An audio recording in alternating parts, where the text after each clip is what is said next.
in the region, like in Africa. A lot of this is Western media hype, by the way. But even if it is true, it's good to actually have a multilateral agreement that you can actually regulate the terms of Chinese investments. Investment to India, which is a major investor in Africa now, or Brazil. Those things should be also explored. This is a multiplex world. There's no one single actor.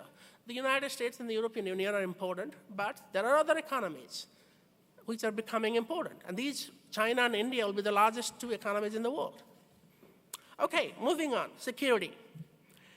Traditionally, small states have chosen between two main foreign policy options. One is aligning with a big power, okay?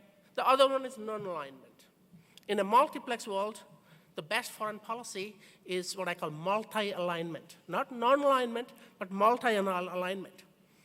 And another name for that is cooperative security. Cooperative security is security with rather than security against. It's a security of inclusion rather than exclusion. And this policy has been in Europe, this framework, but also in East Asia.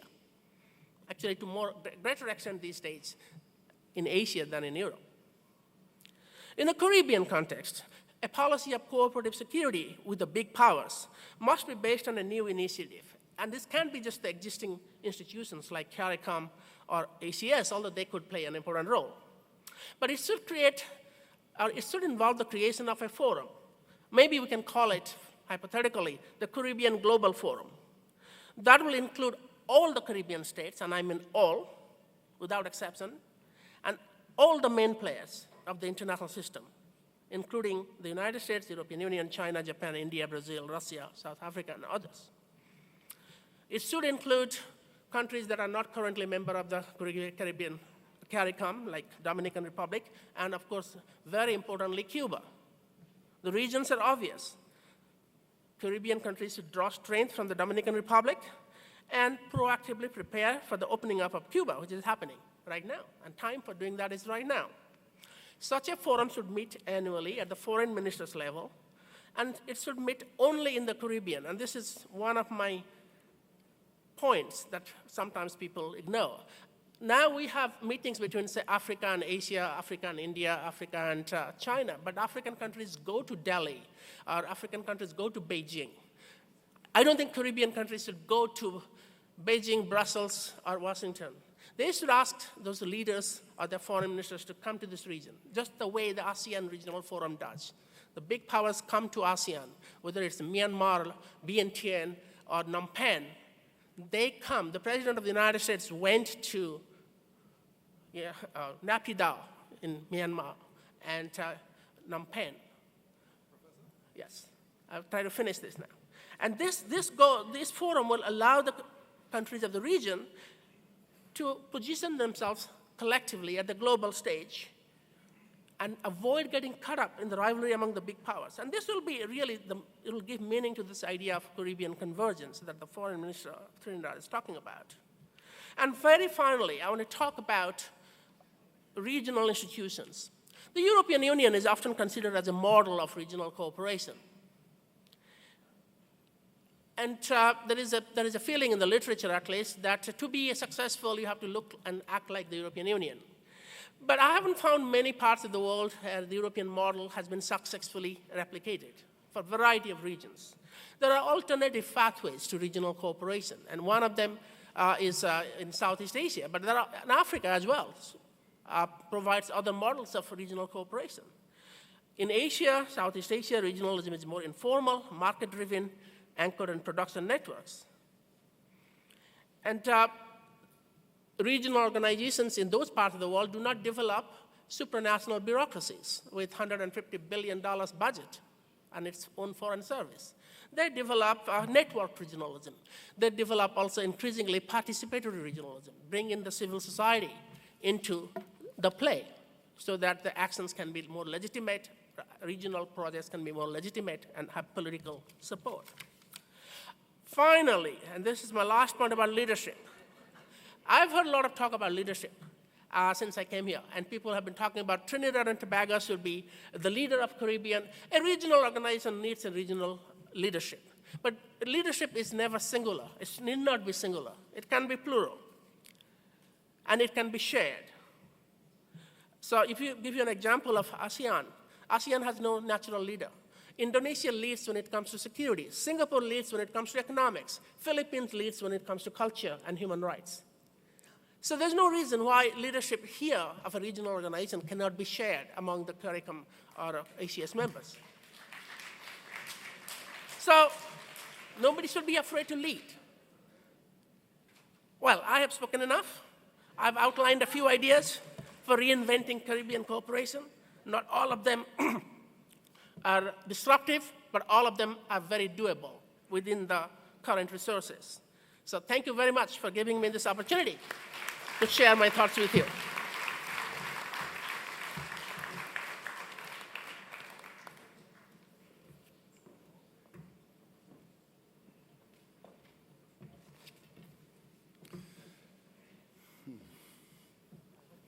University professors are expected to be comprehensive and thorough.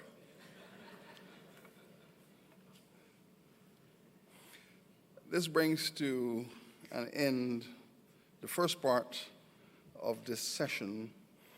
We now move to the second part of this high-level roundtable, and we are honored to have available to us this afternoon two very senior and distinguished prime ministers. There is a Chinese proverb that says, when a sage and a youth meet to speak, green grass grow. And so we have our longest serving prime minister, Dr. the Honorable Ralph Gonzalez of St. Vincent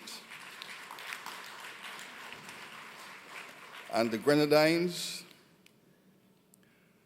and our youngest, most distinguished Prime Minister,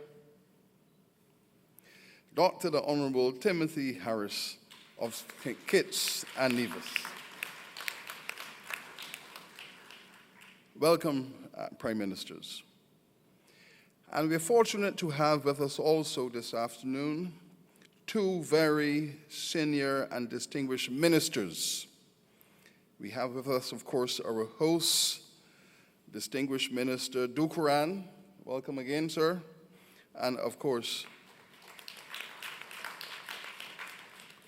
Honorable Minister Frederick Michel, Minister of Foreign Affairs of the Bahamas. The process we are going to adopt is that our prime ministers and our ministers will be invited to respond to these keynote addresses, and after they have done so, then we will open the floor to open discussion. And so I will begin by inviting first Prime Minister Gonzalez, followed by Prime Minister Harris, followed by Minister Michel, and Minister Dukurand, and after we have had these four presentations, we will open the floor for questions. Prime Minister. I can see. Oh, I can go there if I want. I prefer to stand up.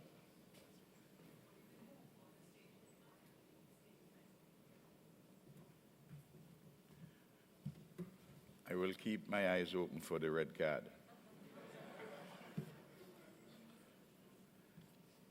Your Excellencies, ladies and gentlemen, as I was listening, I was struck that here we are, about 400 persons, listening to a discussion on new thinking for new times. Somewhere across the Caribbean, today, certainly at the weekend, on Saturday or Sundays, the Sabbath days, that there are intensive discussions about the end times. So that not everybody across the Caribbean thinks we are in new times. A lot of people saying it doesn't matter what we are doing here, we better prepare ourselves for the end times. So the first thing we have to do is to ensure that we have a consensus that there's something called new times. Isn't as flippant as I've made it? Those of you who have gone to Pentecostal and evangelical gatherings, as I have had to do as a politician, would understand the point. And as to new thinking, it struck me that a lot of the discussion we have been hearing, we have been functioning as though we haven't had thought processes before. We have had a rich heritage of ideas out of this Caribbean. Arthur Lewis got a Nobel Prize for addressing the question of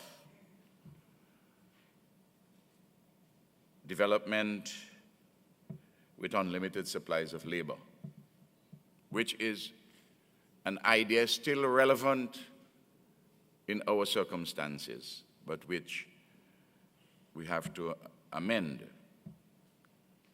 William Dimas addressed the question of size and survival in a series of lectures at McGill, which was published in a book. I think it has been republished recently. Then the New World School, Best, Beckford, Thomas, Gervin, and the lot, focused our attention on two sets of ideas. Exchange relations between the metropole and the hinterland, and the role of the state and the communities in the organization of the hinterland. Some of that discussion those discussions resonate today. And then we have had experiments in Marxism, or certainly development along a non-capitalist path. And contrary to what some people think nowadays, Marxism still has the potential to present new ideas and new thinking for our Caribbean. I know that is a heretical notion among those who are so wedded to the Washington Consensus and neoliberalism, that if you want to be disruptive, you have to be disruptive with a little bit of Marx. Otherwise, all we are having is a comfortable consensus and telling ourselves that we are into new ideas. I'm not advocating a Marxist political or economic program, not at all. I'm just saying, for example, across the Caribbean, we have a multiplicity of small banks. We are overbanked, particularly with indigenous banks.